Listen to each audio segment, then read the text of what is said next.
talk with Kevin in New York. Kevin wants to talk about the pineal gland in the brain. Hi, Kevin. How can we help you today? Hey, how's it going? Hey, going. All right. What can we help you with? Not just having to do with the pineal gland, and how I was going to talk about how one could reach the conclusion that we have a soul through researching the pineal gland of the brain. Interesting. What is so that's the claim we're running with, that the pineal gland somehow is proof of the soul? Well, yeah, because even from a very long time ago, it mysteriously seemed like without the medical capabilities of knowing that we even had such a function within our brains. The pineal gland is located directly center of our brains, and I believe that it was also referred to as a third eye or a spiritual eye. But, okay, so we're talking about what it's referred to, and this is probably back before we knew what it did, right? Well, yeah, but they were pretty close, surprisingly, because from what we can tell, on what the pineal gland is that it has, if it were dissected, it would seem to have the same inner workings that our eyes do. But that's an interesting claim, because do you want to explain to the audience what a pineal gland does and its purpose within the brain? And also your level of expertise, like from 1 to 10. That like, too. On this subject, I would put myself at a 0.5. At least. At most, it would be like a 0.5. Yeah. Where would you be, Kevin, with that? And then maybe you can answer V's question. Well, the pineal gland is responsible for releasing certain chemicals within our brains, having to do with sleep, having to do with dreams, just natural chemicals that are found within the brain. Okay. And did you study this? Is this an area of expertise for you?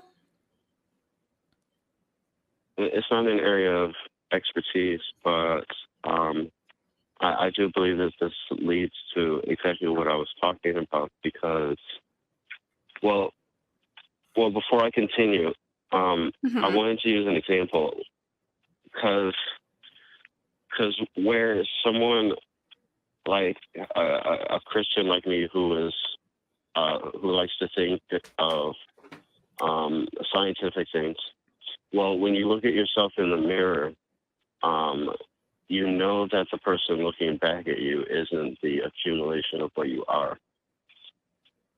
And so that's what gives a person the thought of there's a ghost in the machine sort of working. The only thing we can compare it to is like a battery powering a machine. I'm lost. I don't know. Is this supposed to help us understand the pineal gland a little bit better, or because I'm feeling like we're running a little bit abroad here, talking about reflections and ghosts in the machine. Maybe one way of narrowing it down would be to tell us what you think the pineal gland does. Make a claim regarding the pineal gland, and ask, explain, tell us exactly what you think this thing does, and then maybe we can challenge you a little bit about that claim. Well, this definitely is a claim, but I believe that the pineal gland is I'm sorry, I just put it this way for a lack of a better way to put it, but a facilitator of the soul on an energy level. But it also is responsible for dreams, out-of-body experiences. Could someone have a pineal gland and it not do any of that stuff? No. It's only through everybody is naturally born with it. Anybody with a brain. And Well, my question was though, could somebody have a pineal gland and it not do not have all the attributes that you assign to it? Like it's just it's asleep, or it's defective in some way. It's there, but it doesn't do what you think that it does. The only evidence of a pineal gland being anything separate from what it is just through the natural aging process. They say that the pineal gland calcifies as a person ages. So does the soul calcify as a person ages? No. Okay. No, it just makes a clear difference between what people understand is the brain and then the mind. Oh, okay. The So you're brain talking is about positive, substance dualism. Okay. All right. All right. I think I understand where you're coming with this. You are saying that the pineal gland is somehow that link between what the brain does and what the mind does, and it's kind of like you're arguing that there is something outside of the brain, outside of the natural chemical and neurological processes that happen that still exists somehow within it. Yeah. Why? Yeah, and Why do we strange, need that extra layer? If we can say, okay, the pineal gland makes us dream because of melatonin and the production of melatonin, then why do we need to add also a soul on top of it? Why would we? What evidence is there for that? Well, the similarities that I'm trying to link it with is that Well, things can be similar and not linked at all. I mean, you can say, well, a soul is supposed to do certain things and this other thing does certain things, but that doesn't mean they're at all linked.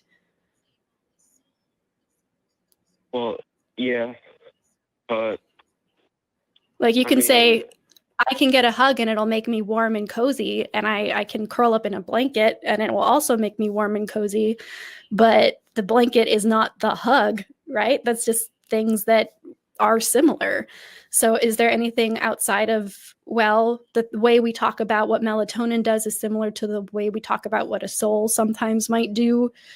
Is that the extent of that link, or do you have research that you want to provide us with that might prove your point?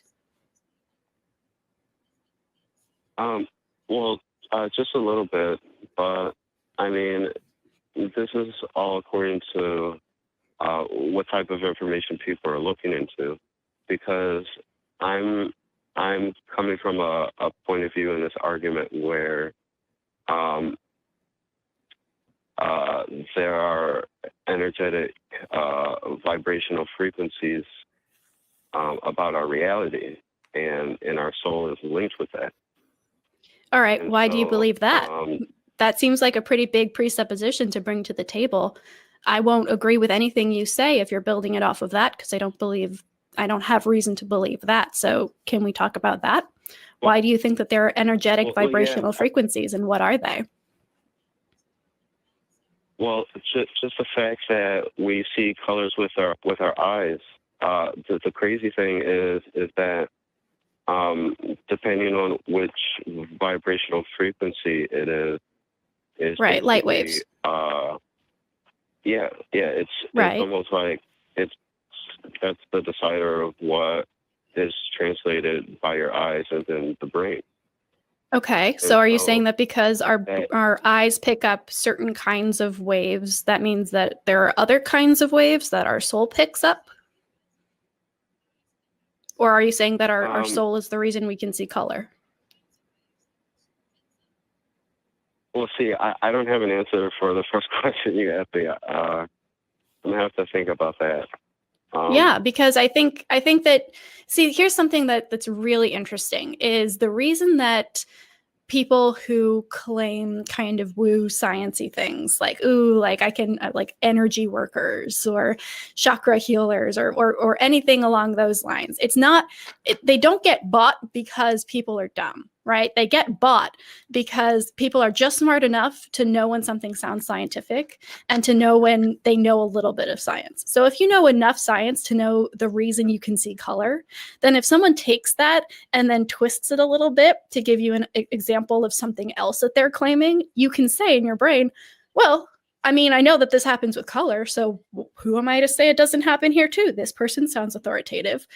But there's a problem there, and it's just that we can't possibly know everything about science. We know a little bit, and then you as an individual will then go out and make assumptions about what else is scientific based on how it seems to fit with your understanding. But that's how they get you. That's where the con comes in. And I'm not saying everybody who believes this stuff is, actively conning, but the thing is, to say that there are light waves that we interpret with our eyes and so we see color, therefore there are other waves of energy that somehow is interactive with a soul, those are still two very separate claims, right? We can observe and we can point to studies of one, the light waves, the ability to see color. But just because we can point over here doesn't give any credence to the thing over here. So what I want to do with you now is focus on this claim that somehow there are vibrational energies that are somehow linked to a soul, whatever that is, without talking about, well, it's like this other thing that's proven. We don't care if it's like the other thing that's proven. We want to prove this thing. So do you have research? Do you have people who have studied this? How did you come to this conclusion? Well, I come to conclusions like this naturally by myself because, without obviously anybody telling me, when we look around and we see life in general, we know that there's energy behind that life, unique to itself. And is it important for you that there is a soul? Yes, it is. Why? Why is it important for you to have a soul? What is a soul, and why is it important for you to have it?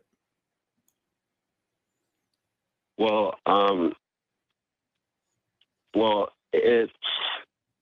it then gets into a lot of deeper stuff. Like if a person realizes that they have a soul, you realize that other people have souls, and then maybe we can have a better respect for life. But it goes back to what I said before, that like when I look in the mirror, I know that the person looking back at me is not the accumulation of what I actually am. And you're making that determination because of the pineal gland that's in your brain. It's just part of it. Okay. I don't know, V. I'm actually amazed you made as much out of that as you were able to do. I'm not exactly sure. I think it might be useful for me, and I don't know if you want to do it on this call or not, but understanding the relationship between these vibrations and the soul and the brain and this pineal gland and how they all interrelate, I think would probably be really helpful. And that's a detail that I was lacking this entire conversation. So right. maybe starting with that next time would probably be more helpful, and then come at us with a specific claim. Humans can't do this unless they have this thing or something along those lines. I think that might be really useful. And it sounds like, I mean, you kind of gave us one, like humans wouldn't be able to look into a mirror and identify themselves as being more than what they see in the mirror without this pineal gland or something. That's kind of what I think I hear you saying. But even still, oh no, without realizing that there's a soul within the body, within their own body. But the pineal gland is just a link between all of that. Well, I think that what I want to take away from this call is what you very honestly and openly told us, which is I came up with this. Right? This is something that I came up with. I didn't hear this from someone else. This isn't someone else telling me something. This is just me having these thoughts. And it sounds like you have a very interesting brain. But also, I think that a little knowledge is very dangerous if not used correctly. And it's very easy to find things that seem to be linked or seem to support an idea. But the best best way to determine if something is true, is to have conversations like this. So kudos to you for calling in, because that's definitely a good way to bounce these conversations back and forth. Hey, how did you come up with this? Well, I was thinking about this thing. Oh, well, did you ever consider X? And that's a good way to have those kinds of conversations and determine what is worth pursuing as a possible truth. But I would also encourage you, I know I've called in a couple times, Kevin, and you always have very interesting calls. Next time you come up with something, do a little bit of research. Come to us with a couple sources.